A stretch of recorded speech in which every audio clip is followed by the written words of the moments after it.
গল্পের 1 থেকে 7 পর্যন্ত পর্ব তোমরা আমার প্লেলিস্টে পেয়ে যাবা, তাই একটু কষ্ট করে আমার প্লেলিস্টটা দেখে নিও। তে বাসায় ফিরে চুপচাপ নিজের রুমে চলে গেল। মনটা তার ভীষণ খারাপ। ফ্রেশ হয়ে নিচে এসে খাবার খেয়ে কোনো দিকে না তাকিয়ে নিজের রুমে গিয়ে পড়তে বসেছে। সন্ধ্যার পর তার টিউশন টিচার আসবে, তাই তার পড়া মুখস্থ করতে হবে। সকালের জাঙ্কুকের সেই কড়া শাসন ভুলার চেষ্টায় মগ্ন এই মেয়েটা।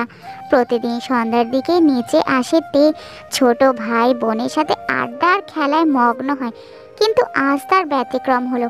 দুপুরের পর থেকে একবারের জন্য নিচে নামলো না তে। রোজ আর ইয়ঞ্জুন কয়েকবার ডাকতেও গিয়েছিল, দরজা লাগিয়ে পড়ছে তে, আসবে না বলল। সন্ধ্যার পর পরই বাড়িতে ফিরে জাঙ্কুক। চোখে মুখে উজ্জ্বলতা ফুটে উঠেছে। চোখ পড়ে রান্নাঘরে মা কাকিরা রান্না করছে তাদের দিকে। তখনই জাঙ্কুক তার কাকিমাকে ডেকে উৎফুল্ল কণ্ঠে বলল, কাকিমা, চিকেন পাকোড়া বানাবে প্লিজ। তার মা কাকিমা তিনজনই যেন অবাক চোখে তাকিয়ে আছে জাঙ্কুকের দিকে। মনে মনে ভাবছে, ছেলেটা মুখ ফুটে কিছু চায় না কখনো, খাওয়া নিয়েও কখনো নাক সিটকায় না, পছন্দের খাবারের নামও জানে না কেউ। আজ হঠাৎ নিজ থেকে কিছু খেতে চেয়েছে ছেলেটা। জিন খুশিতে গদগদ হয়ে বলল, তুমি ফ্রেশ হয়ে আসো, আমি রেডি করছি খাবার। জাঙ্কুক স্বাভাবিকভাবে রুমের দিকে চলে গেল। করিডোরে যাওয়ার সময় কানে আসলো তের পড়ার শব্দ। অনর্গল পড়ছে মেয়েটা, শ্বাসও নিচ্ছে না মনে হয়। জাঙ্কুক ঠোঁট বাঁকিয়ে কিছুটা হাসলো, তারপর আবার তার রুমে চলে গেল। জাঙ্কুক বেশ সময় নিয়ে শাওয়ার নিল, 10 মিনিট রেস্টও নিল, তারপর কালো টি শার্ট আর ট্রাউজার পরে রুম থেকে বের হলো। একটু সামনে আসতেই চোখ পড়ল তের রুমের দিকে। তের রুমের দরজা খোলা, অথচ রুমে তে নেই। জাঙ্কুক আবার নিজের মতো করে সোফায় বসলো। জাঙ্কুককে দেখে রোজ আর ইয়ঞ্জন আগেই ছুটে পালালো।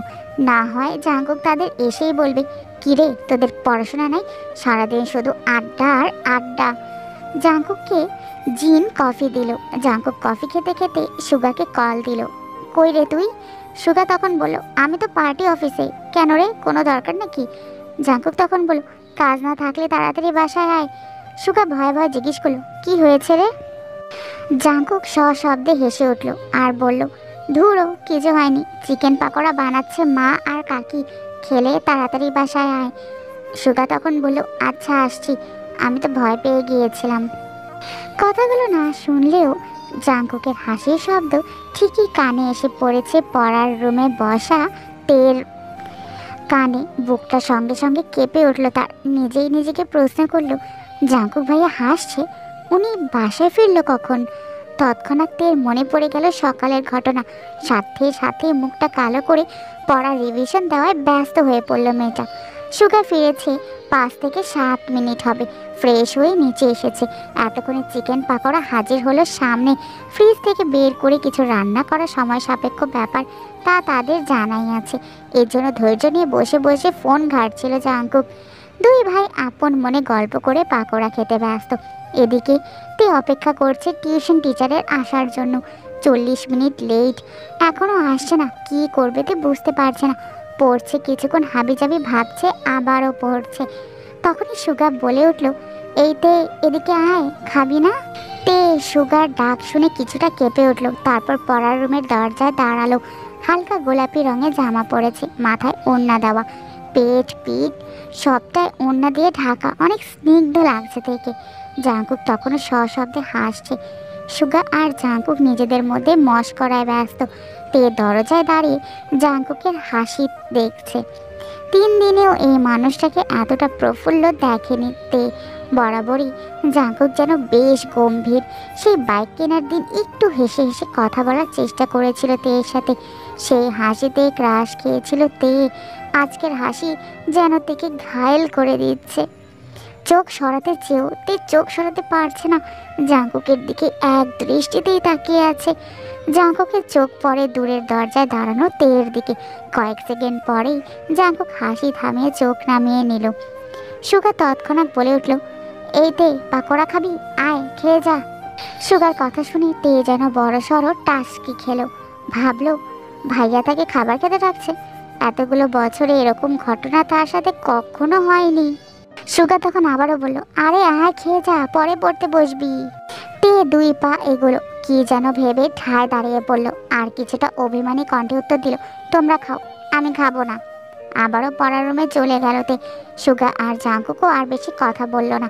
খাওয়া শেষ করে জাঙ্কুক নিজের রুমে গেল। সুগা পুনরায় পার্টি অফিসে ছুটলো, মিটিং আছে তার। জাঙ্কুক ডেকেছিল, তাই মিটিং রেখে ছুটে এসেছিল সে।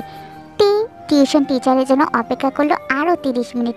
পড়তে পড়তে ক্ষুধা পেয়েছে তার, মাত্র খাবার খেয়েছে, রাত 8টাও বাজেনি। খেতে বসেছে, বারবার তাকাচ্ছে দরজার দিকে। তার টিউশন টিচার আসলে পড়তে বসতে হবে তার। খাওয়া শেষ হলো, কিন্তু টিউশন টিচার আসলো না। তাই বই খাতা নিয়ে উপরে যাচ্ছে আর তার মাকে বলে গেল, মা, টিউশন টিচার আসলে আমাকে ডেকে দিও কিন্তু। রাত 9টায় খেতে বসলো সবাই। সুগা মিটিং শেষ করে বাসায় এসেছে। খাবার টেবিলে সবাই থাকলেও তের কোনো হদিস নেই। সুগা তার কাকিমা জিনকে জিজ্ঞেস করলো, তে খাবে না কাকিমা? জিন স্বাভাবিকভাবে উত্তর দিল, ও তো সন্ধ্যাবেলা খেয়ে উপরে চলে গেছে, বললো তার নাকি বেশ ক্ষুধা পেয়েছে, তাই তখনই তাড়াতাড়ি করে খেয়ে নিল। খাবার টেবিলে কারো মুখে কোনো কথা নেই। জাঙ্কুক কোনো রকমের অল্প খেয়ে রুমে চলে গেল। গত রাতে ঘুমায়নি ছেলেটা, সারাদিনে ক্লান্তিতে ঘুম পাচ্ছে খুব, তাই রুমে গিয়ে শুয়ে পড়েছে। এদিকে তে পড়ছে আর ক্ষণে ক্ষণে ঠোঁট উল্টে কান্না করছে, আবারও নিজেকে সান্ত্বনা দিচ্ছে। যেভাবেই হোক ভার্সিটিতে চান্স পেতেই হবে। অভিমানী স্বরে তে বলল, দূরের ভার্সিটি হলে ভালোই হবে, এ বাড়ি থেকে চলে যাব আমি অনেক দূরে। জাঙ্কুক ভাইয়া আমায় পাবেই না, বকবে কিভাবে আর মারবেই বা কিভাবে? তৎক্ষণাৎ তার মায়ের কথা মনে পড়ে গেল। মায়ের কথা মনে পড়ে সে কান্না করে দিল আর বলতে লাগলো, মাকে ছাড়া আমি থাকবো কি করে? আবারও ভাবতে লাগলো, মনের ওপর কারো হাত নেই, মনকে আমি যা বুঝাবো আমার মন তাই বুঝবে। এই স্লোগান দিতে দিতেই নিজেকে শান্ত করলো তে। আজকে ফজরের আজানের সময় উঠেছে। রাতে অ্যালার্ম দিয়ে ঘুমিয়েছিল। দিন যত যাচ্ছে পরীক্ষা তত কাছে আসছে। যেভাবেই হোক চান্স পেতেই হবে। প্রথম টার্গেট মেডিকেল, দ্বিতীয় ঢাকা ভার্সিটি। এর জন্য সবই পড়তে হচ্ছে তাকে। নামাজ পড়ে পড়তে বসেছে তে। 7টা থেকে 7:30 পর্যন্ত পড়াশোনা করেছে।